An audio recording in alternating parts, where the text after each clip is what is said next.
meditate on the Divine Spirit for the peace and harmony of the whole humanity. Shanti Shanti Shanti Hari Om Tat Sat. Peace, peace, peace be unto all. Om Stavakaya Chadharmasya Sarvadharmasvarupine Stavakaya Chadharmasya Sarvadharmasvarupine Avatar Varishtaya Ramakrishna Te Namah. Asato ma Tadgamaya Tamaso ma Jyotirgamaya Mrityorma Mritangamaya. Om Shanti Shanti Shanti. Let us bow down to Sri Ramakrishna, the embodiment of all religions, the Supreme God incarnate. Let us pray to Him to lead us from unreal to the real, to lead us from the darkness of ignorance to the light of knowledge, to lead us from death to immortality. This is the Vedic prayer, very significant, which sets our ideal and sets our spiritual practices in action,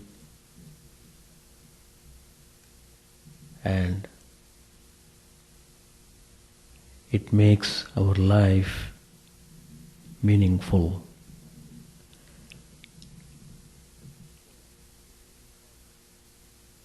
So, it is very important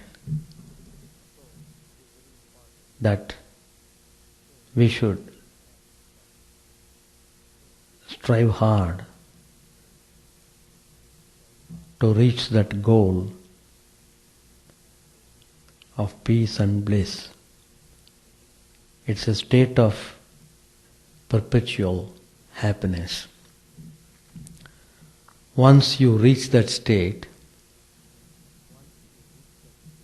you are totally illumined. There is no more darkness at all.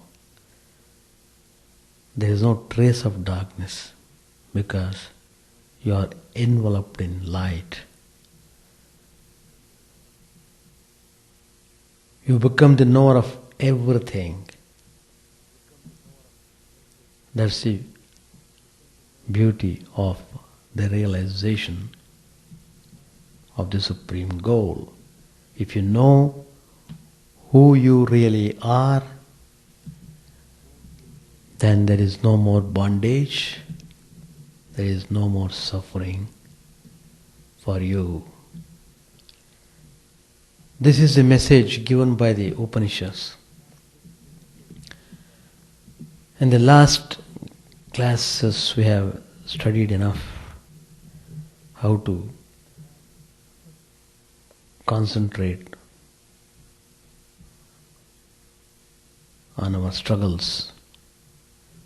Struggling must be continuous, unbroken struggling. Until and unless you reach a goal, struggling should continue. And the more and more you struggle, the more and more you become stable. That is, you are building up stability,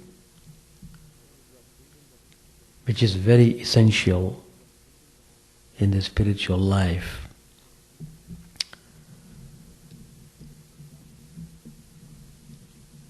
Sri Ramakrishna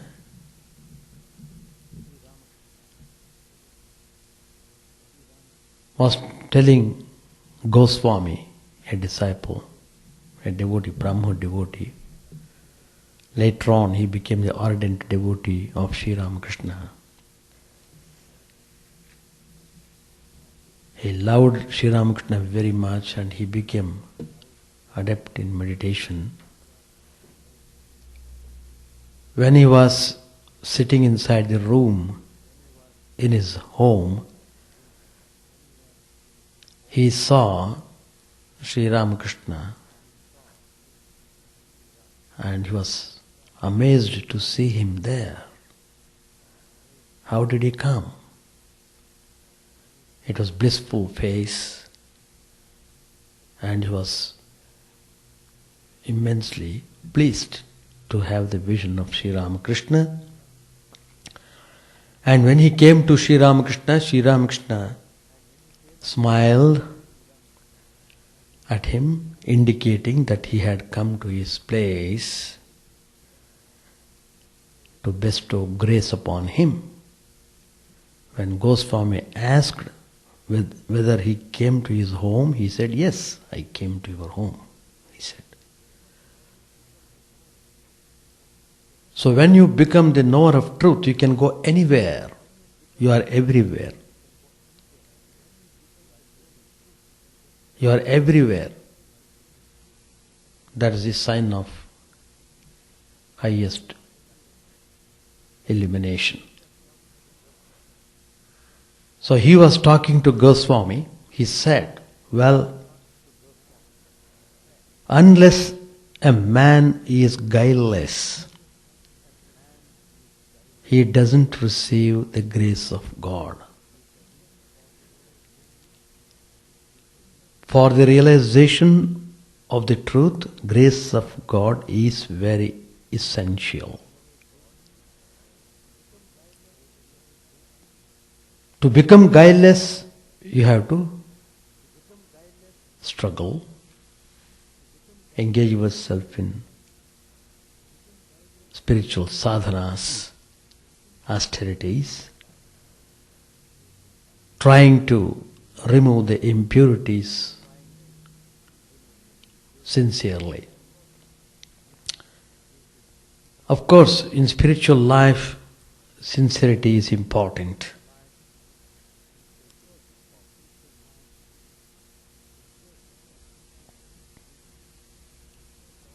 And God is gracious. He is showering His grace on the whole humanity. But then, since we are not simple, since we are not guileless, since we are not sincere to the core, we are not able to recognize that grace, we are not able to have that benefit of grace.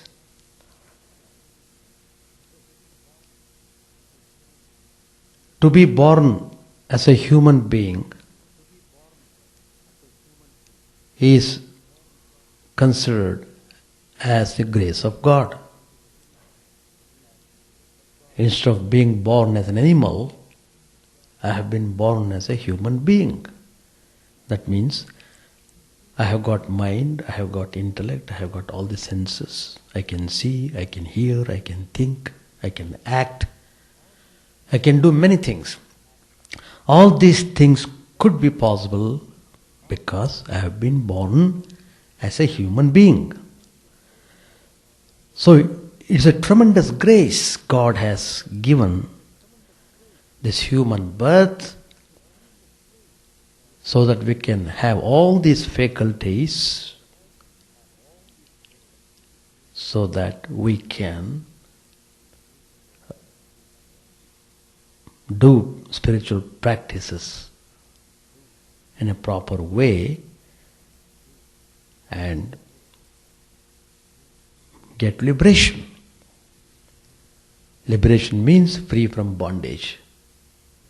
Free from bondage means free from suffering. So, that's the grace God has given. We have been born as human beings. Secondly, longing for liberation. I want to realize the truth. that desire, you are not desiring anything unreal. You are desiring the reality itself. You feel you are in some kind of bondage. You feel you are tied down by your ego, by your mind, by your body, by external situations and surroundings and environments. In so many ways you have been chained, as it were. So you feel miserable to be in that state of bondage. So you hanker after liberation.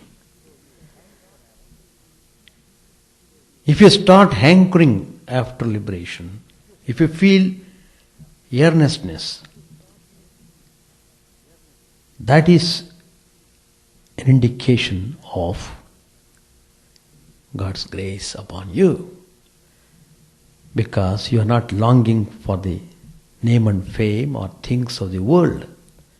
You are not longing for the temporary happiness or the so-called pleasures of the world. But you are longing for the vision of God. You are longing to realize the truth. So, this kind of longing is very rare. If you long sincerely to know the reality, that means God's grace is showering on you so that you are longing in the right way.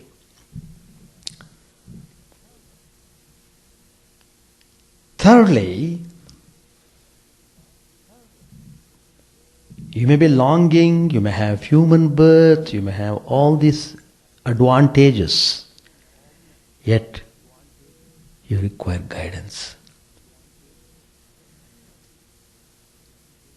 So if you get in touch with a spiritual teacher who has reached the highest state of truth, if you are able to get the guidance from the spiritual teacher, that is the immense grace.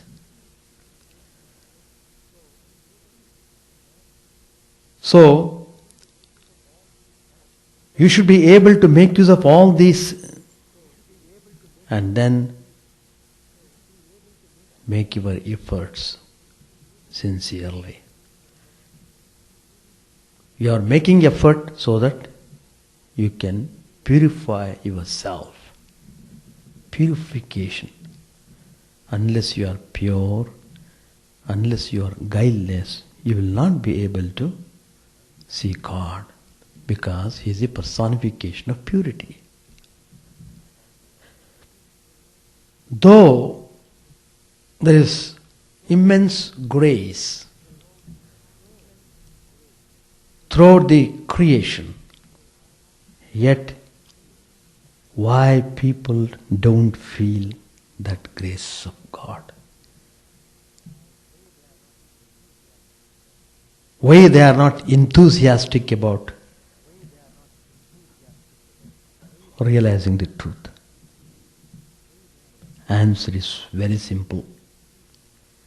It only shows they are involved in the unreal activities of the world. They are too much involved in the game of this world. They don't want to divert their attention on anything else. Since they are in that dreadful state of ignorance, they are not drawn towards God. The question of realizing the reality doesn't arise to such people. They are satisfied if they get good food, They are satisfied if they have got good accommodation. They are satisfied if the medical care is taken care of. That's all. That's how they feel. They don't need anything else. So, when the people are totally immersed in such kind of diversions, the result is mind becomes tainted. Tainted mind cannot have the vision of God. Tainted mind cannot realize the truth. He cannot. Sri Ramakrishna explains this through a wonderful simile. As long as the child remains absorbed in its playthings, the mother keeps herself engaged in cooking and other household activities. She is satisfied. My child is playing. Let it play. She is not bothering me, so why should I bother the child? Because she loves the child, so she wants the child to spend its time in its own way. That's because of immense love of the mother towards the child. The same way, God loves us so much, that's why we are playing in our own way, in a whimsical way. God is not bothered about that. But time comes when the child loses all its interest in play. It doesn't want play anymore. It cries for the mother. Nothing but mother. In fact, I had an occasion to visit a devotee's home. They had a very nice child, beautiful to look. And she was playing, and I could feel what exactly guilelessness means by seeing that child. I was feeling so happy, more happy than the child itself, seeing that guilelessness. Suddenly it began to cry. The father was there. He said, "Oh, if she looks the mother, the crying will stop. Until then it won't stop its crying." Just it happened to see the mother coming there. Instantly the crying stopped. Because the child felt immense security in the mother. Some kind of assurance by looking at the mother. Same way, when you cry for God, just a glimpse of God is enough to give immense satisfaction, and all your impurities are simply washed away. So, when the child is crying for the mother leaves everything, runs to the child and takes it on her lap. What Sri Ramakrishna has said is literally true. I saw in that home how the mother was running. When the mother heard the child crying, she ran, stopping everything. So this simile appears to mean that renunciation comes after one gets disgusted with this world. No more of this worldly business. That means you are giving up and going in the opposite direction. Not all the people who have undergone sufferings in this world get disgusted that way. Not all the people renounce. On the other hand, people will go after the worldly pleasures more and more and undergo sufferings repeatedly. Still, they won't give up playing in the world. Sometimes one may feel disgusted for the time being It is just like a camel eating thorny shrubs despite profuse bleeding from its mouth. So, it is very important that we should engage in spiritual sadhana. As I said, the purpose of spiritual sadhana is to purify the mind. That's all that is the purpose. Once that is done, everything else is achieved. So, one becomes purified by practicing spiritual sadhana. He reaches a state when his yearning for realization intensifies and divine grace dawns on him and reality reveals itself to him. Sri Ramakrishna has said, divine grace descends upon the aspirant only after he has prayed to God with intense yearning for realization, only after the aspirant had practiced spiritual disciplines. Sri Ramakrishna had to practice 12 years of discipline to have the vision of the mother. So what to speak of ordinary people like us? It only shows we have to make our effort. Swami Brahmananda ji, one of the direct disciples of Sri Ramakrishna, he loved to sit in meditation. One day he was sitting in meditation, he could not proceed.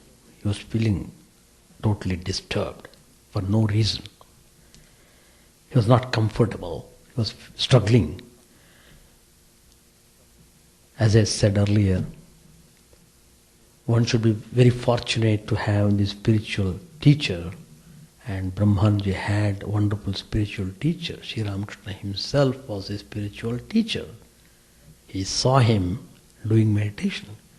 He found out that the disciple was in some kind of trouble. It just came to him and uttered some mantras and touched his tongue.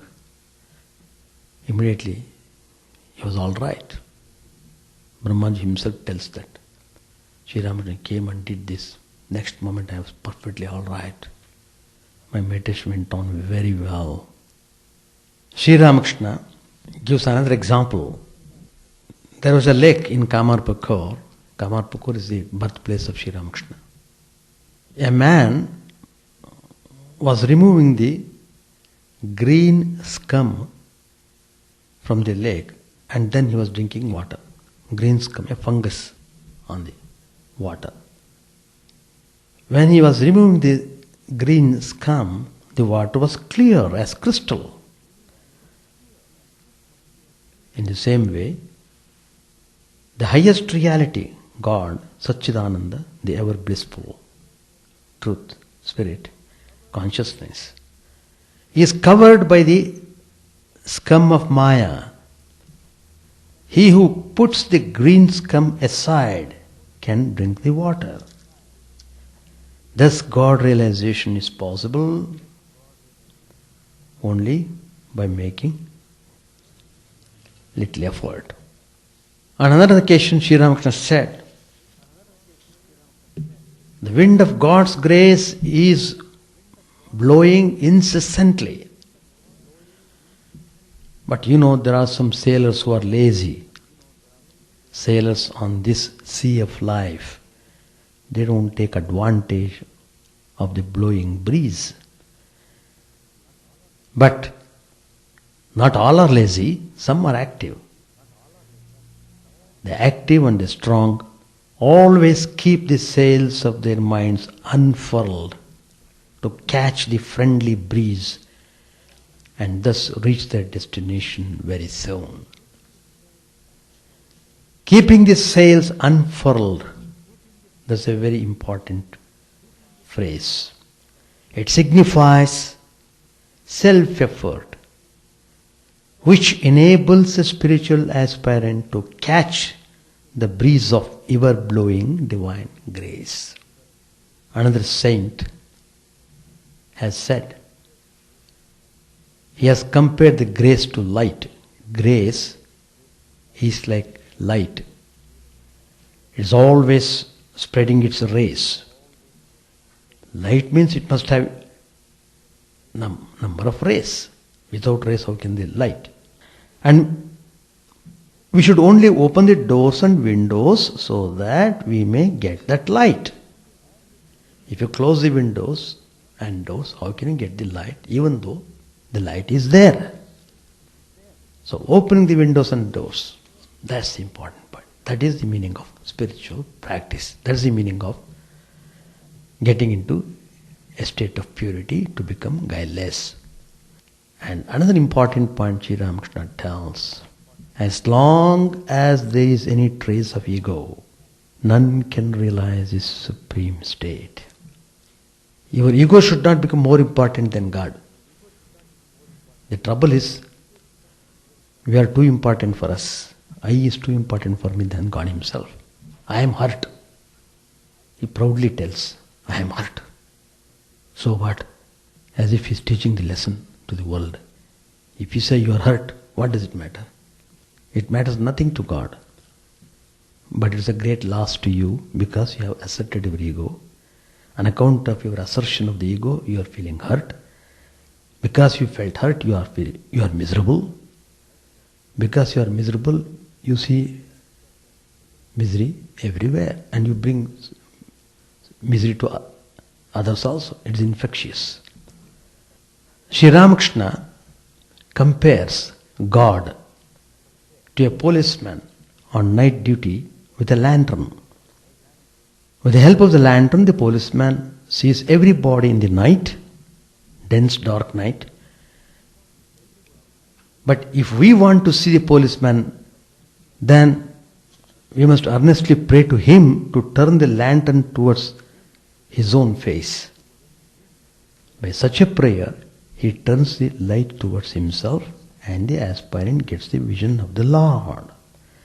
Thus it is clear that the ultimate illumination comes through divine grace, which will not be derived to any aspirant who yearns for it. It will not be denied to anyone who yearns for it. Sri Ramakrishna says, let us take one step forward towards the Lord, and the Lord, out of pure love and compassion for us, comes towards us by 10 steps.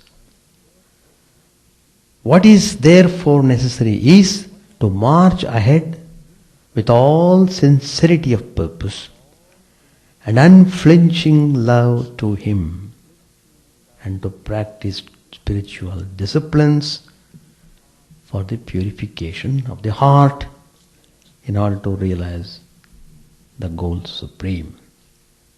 We have got many spiritual texts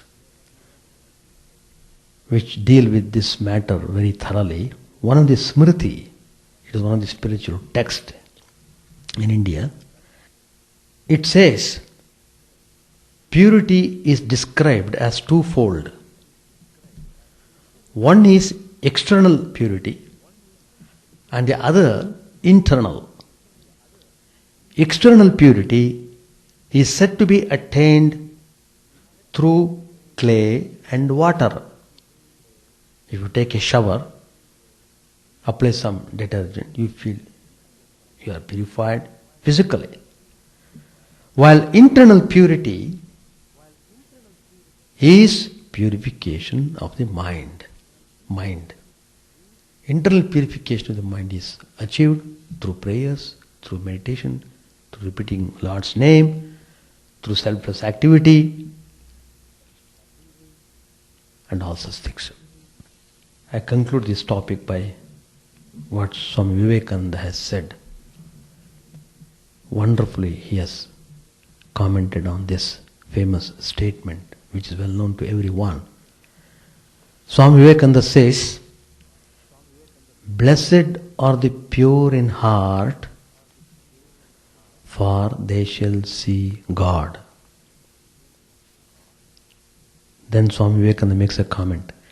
This sentence alone would save mankind if all books and prophets were lost.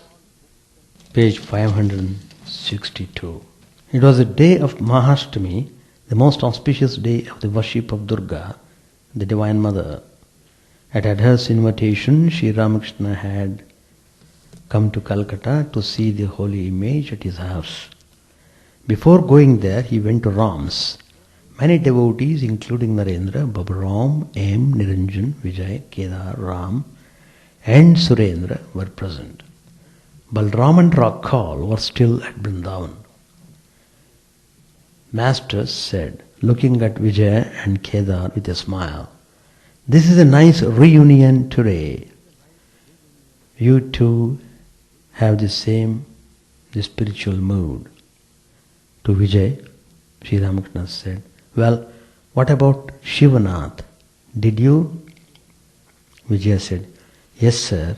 He heard that you had been to his house. I haven't seen him, but I sent him word. He knows about it." Master said to Vijay and others, "4 desires have come into my mind. I shall eat fish curry cooked with eggplant.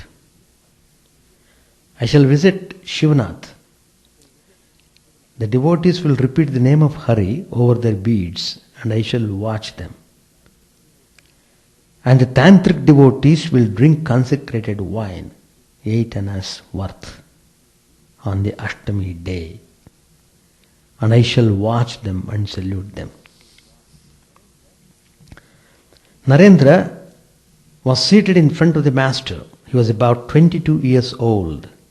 While Sri Ramakrishna was talking thus, his eyes fell upon his beloved disciple. At once the Master stood up and went into Samadhi. He placed one foot on Narendra's knee. He was in a deep spiritual mood, his eyes unblinking, his mind completely unconscious of the outer world. After a long time he came down to the relative plane of consciousness, but he still appeared dazed, for the intoxication of divine bliss had not altogether left him. Speaking to himself in that ecstatic state, he repeated the name of God. He said, "Satchidananda, Satchidananda, Satchidananda." Shall I repeat that? No. It is the day of the Divine Mother, the giver of the bliss of divine inebriation. O Mother, full of the bliss of divine inebriation, Sari Gama Padani, it is not good to keep the voice on ni. It is not possible to keep it there very long. I shall keep it on the next lower note. There are different planes of consciousness, the gross, the subtle, the causal, and the great cause. Entering the Mahakarana, the great cause, one becomes silent, one cannot utter a word. We shall stop here. So, any questions? And so you have to become guileless if you are contemplating to see God. That is the purpose of all spiritual sadhana. That's the goal of all austerities. To become guileless. So, one has to take positive steps to attain that state. That means you have to be patient. You must concentrate upon building up your spiritual life in a proper way. That's the meaning. Simply telling, I must see God tomorrow morning at 11 o'clock will not help you. One has to become pure. That's the purpose, idea. Anybody else? This is, he was attending a Durga Puja festival at Adhar's home. Adhar. He was a great devotee. He went there to attend Durga Puja. Yeah, big group was there. Narendra, Vijaya, Kedar, all these people. The same I referred in my class today. He was talking to Vijay Goswami that one should become guileless to realize God. He told to, and he was impressed by the guilelessness of Vijaya Goswami. So he could seal Sri Ramakrishna in his home. Though Sri Ramakrishna was in Dakshineshwar Kali temple, his home was in Dhaka, several miles away. That means you can become the recipient of God's grace the moment you become guileless.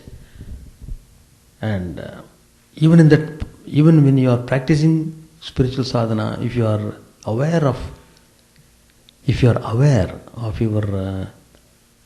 goal, if you are aware of your aspiration, and that awareness will give you a great inspiration to go further in your spiritual practices, and the time will come when you will definitely have the vision of God.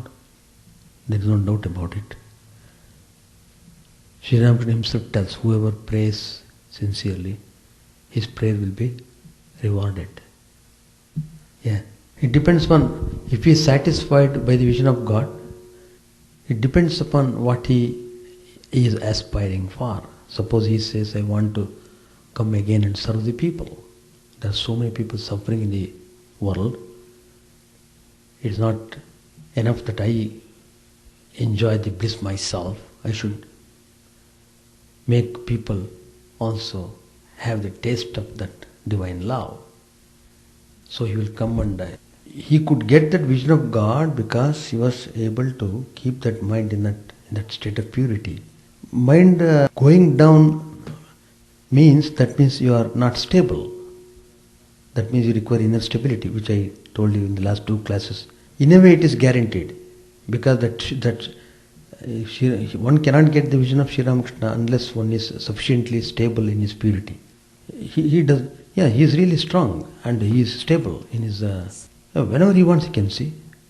Whenever he wants he can see. That is the way. I want to see. Otherwise how do you feel happy? How do you feel peaceful? If you close your eyes and see the vision and see the blissful face of Sri Ramakrishna, you feel you are completely refreshed on account of that vision. So like that, God is, as I said, God is present everywhere, and His manifestation is more felt in human beings, and on account of that, if one concentrates his mind and because of his intensity of concentration, the mind becomes clear.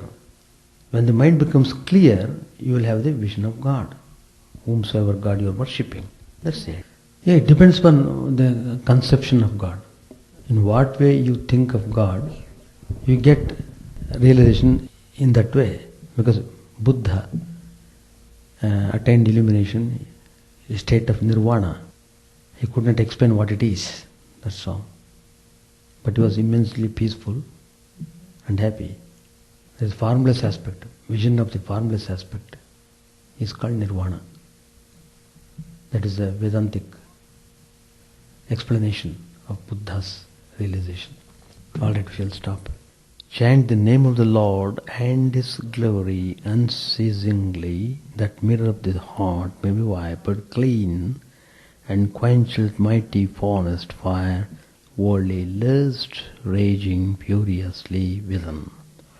O name, stream down in moonlight on the lotus heart, opening its cup to knowledge of thyself, O self drowned deep in the waves of His bliss, tasting His nectar at every step, bathing in His name that bought for very souls.